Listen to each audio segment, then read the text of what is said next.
हम 10वीं क्लास का हमारा विज्ञान का लेसन है जैव प्रक्रम लाइफ प्रोसेसेस। इसमें हम पढ़ रहे हैं परिसंचरण तंत्र, सर्कुलेटरी सिस्टम पढ़ रहे हैं। उसका एक बहुत ही इंपॉर्टेंट टॉपिक आज हम डिस्कस करेंगे। और आज जो टॉपिक है सर्कुलेटरी सिस्टम का वो है रक्त दाब यानी कि ब्लड प्रेशर।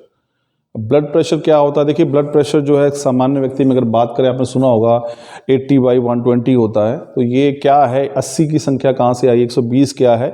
जिसको हम सामान्य रक्तदाब या नॉर्मल ब्लड प्रेशर कहते हैं। 80/120 ये क्या है और हम इसको कैसे मापते हैं, उस यंत्र का नाम क्या है, उसके बारे में चर्चा करेंगे। हाई ब्लड प्रेशर क्या होता है, वो सारी चर्चा जो हम यहाँ पे करेंगे। अब देखिए, जो शुद्ध रक्त है, आप ध्यान रखिए हमारे पास कि जब भी रक्त किसी धमनी से गुजरता है, धमनी जो है एक ऐसी ब्लड वेसल है, रक्त वाहिका है, जिसमें से शुद्ध रक्त बहता है। तो जब रक्त उसमें से बहता है तो वो उसकी दीवारों पर प्रेशर लगाता है। जाहिर सी बात है, अगर पानी किसी पाइप में से बह रहा है तो वो आगे तो बढ़ ही रहा है। अब चूंकि मोटर उससे धकेल रही है आगे पानी को, तो वो उसकी जो पाइप की दीवारें हैं उस पर भी वो दाब लगाता है, प्रेशर लगाता है। वही दाब जो है उसी को हम ब्लड प्रेशर कहते हैं। दो प्रकार का, दो संख्याएं हैं, 80/120। ये समझते हैं क्या है। अब देखिए, जब रक्त किसी धमनी से गुजरता है तो इसे धमनी की दीवारों से अवरोध का सामना करना पड़ता है। वो यानी इस पर प्रेशर लगाता है। इसी प्रेशर को, अवरोध को हम क्या कहते हैं? रक्त दाब या फिर ब्लड प्रेशर कहते हैं। यानी कहने का मतलब क्या है कि खून या आपका जो रुधिर है, रक्त है, जब उस ब्लड वेसल में से, आर्टरीज में से गुजरता है तो वो उस पर प्रेशर लगाता है, दाब लगाता है। उसी प्रेशर को हम कहते हैं ब्लड प्रेशर। और एक सामान्य व्यक्ति के लिए ब्लड प्रेशर कितना होता है? वो है 80/120 mm of Hg। ये ध्यान रखिए। तो ये Hg, mm of Hg जो है, ये वास्तव में दाब की इकाई है इसको मापने की। तो ये हमारे पास इसमें जो छोटी संख्या है, छोटी संख्या कौन सी है? 80। इसको हम कहते हैं डायस्टोलिक ब्लड प्रेशर। छोटी संख्या जो डायस्टोलिक ब्लड प्रेशर है, और जो बड़ी संख्या 120 है, ये सिस्टोलिक ब्लड प्रेशर है। अब देखिए, दोनों को समझते हैं कि डायस्टोलिक 80 कैसे आया और जो 20 जो है वो 120 जो है वो कैसे आया। अब देखिए, हम होता क्या हमारे पास, ये जो बड़ी संख्या को सिस्टोलिक ब्लड प्रेशर का, जब बायां निलय है। अब इसको समझिए, बायां निलय में क्या होता है? बायां निलय मतलब मानव हृदय के हार्ट, जो दिल है, उसका जो निचला हिस्सा है उसको हम बायां निलय कहते हैं। अब बायां निलय से जब वो सिकुड़ता है बायां निलय, तो उस समय वो जो ब्लड को या रुधिर को जो शरीर के हर हिस्से तक भेजता है। जिस समय वो सिकुड़ा होता है बायां निलय, जो प्रेशर, जो दाब जो है वो जो लगता है हमारे पास, उसको हम सिस्टोलिक दाब कहते हैं, सिस्टोलिक ब्लड प्रेशर कहते हैं। तो वो ज़्यादा होगा, जब सिकुड़ेगा तो ब्लड प्रेशर ज़्यादा होगा, और वो संख्या कितनी होगी? 120। अब वही जो शरीर में जो आपका हिस्सा है बायां, जो है जो निलय, जब वो सिकुड़ जाता है, जब सिकुड़ता है तो ज़्यादा दाब होता है। और वो दाब सामान्य व्यक्ति में कितना होना चाहिए? 120। अब जो वो फैलेगा, दोबारा रिलैक्स हो जाएगा, अब वो दाब जो है कम हो जाएगा, और वो क्या कहलाएगा हमारे पास? वो 80 डिग्री है, सॉरी 80 mm of Hg है। तो ये हमारे पास जो है, इसमें देखिए क्या, दोबारा देखते हैं इसको क्या है। जब बायां निलय, लेफ्ट वेंट्रिकल जो है, जो निचला हिस्सा है, जब वो धमनी में जो हमारे पास है, जो प्रेशर करता है, जो ब्लड को आगे भेजता है, उस समय जो दाब होता है उसको हम सिस्टोलिक रक्त दाब कहते हैं।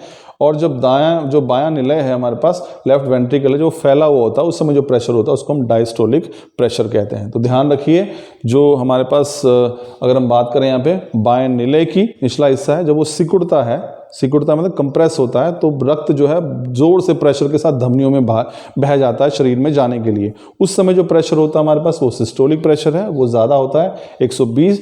जब वो फैल जाता है दोबारा तो प्रेशर कम हो जाता है, दाब कम हो जाता है। उस समय जो प्रेशर होता है वो होता है 80। इसको हम बोलते हैं डायस्टोलिक प्रेशर। तो इसीलिए जो नॉर्मल ब्लड प्रेशर है वो 120/80 होता है, ठीक है ना। और अब हम बात करते हैं एक और टॉपिक की, वो है उच्च रक्तदाब। अब उच्च रक्तदाब या हाई ब्लड प्रेशर हमारे पास क्या है? देखिए स्टूडेंट्स, उच्च रक्तदाब क्या है? अगर सामान्य ब्लड प्रेशर कितना होता है? 80/120। तो यदि किसी व्यक्ति में या ब्लड प्रेशर जो स्फिग्मोमैनोमीटर से हम इसको मापते हैं, ध्यान रखिए, ये यंत्र जो है, इसे ध्यान रखिए यहाँ पे, ये यंत्र आपने देखा होगा डॉक्टर के पास जाकर किस तरह से मापते हैं। ये जो यंत्र है, जिसकी मदद से आप किसी भी व्यक्ति के ब्लड प्रेशर को या रक्तदाब को नापते हैं, उसको स्फिग्मोमैनोमीटर कहा जाता है। तो कौन सा यंत्र है? स्फिग्मोमैनोमीटर। तो इसकी मदद से आप ब्लड प्रेशर मापते हैं। तो अगर आप उसे माप रहे हैं और ब्लड प्रेशर जो है सामान्य जो आना चाहिए दाब, यानी कि 80/120, उससे ज़्यादा आ जाए, मान लो वो संख्या जो है वो 100/140 आ जाए, तो ये ज़्यादा हो गया, होनी कितनी चाहिए थी 80/120, लेकिन संख्या कितनी आ रही 100/140, तो ये यानी कि ज़्यादा दाब हो गया। तो ऐसी स्थिति जब व्यक्ति का रक्तदाब जो है, ब्लड प्रेशर जो है वो सामान्य से अधिक हो जाए, उसको हम उच्च रक्तदाब या फिर हाई ब्लड प्रेशर जो है वो, या फिर हाइपरटेंशन भी कहा जाता है इस स्थिति को।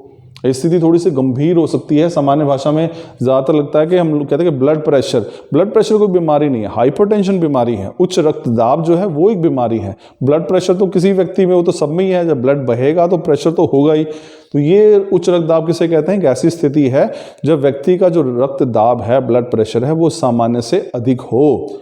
और आमतौर वो कब होगा, जब वो आप बहुत ज़्यादा कुछ तला हुआ खाएंगे, वसा जो ज़्यादा लेंगे, फैट लेंगे, एक्सरसाइज नहीं करेंगे, तो जो धमनियाँ हैं हमारे पास वो ब्लॉक हो जाती हैं और उसमें से ब्लड जो बहेगा वो ज़्यादा दाब के साथ बहेगा, तो उसमें से ऑटोमेटिकली रक्तदाब जो है वो बढ़ जाता है। इसी स्थिति को कहते हैं हम उच्च रक्तदाब या फिर हाइपरटेंशन। तो उच्च रक्तदाब क्या है? एक ऐसी स्थिति जब व्यक्ति का रक्तदाब जो है सामान्य से अधिक हो जाए। स्टूडेंट्स, ये हमारा टॉपिक था रक्तदाब। इसको हम कैसे मापते हैं, सामान्य वैल्यू कितनी होती है, और उच्च रक्तदाब हम किसे कहते हैं। Thank you.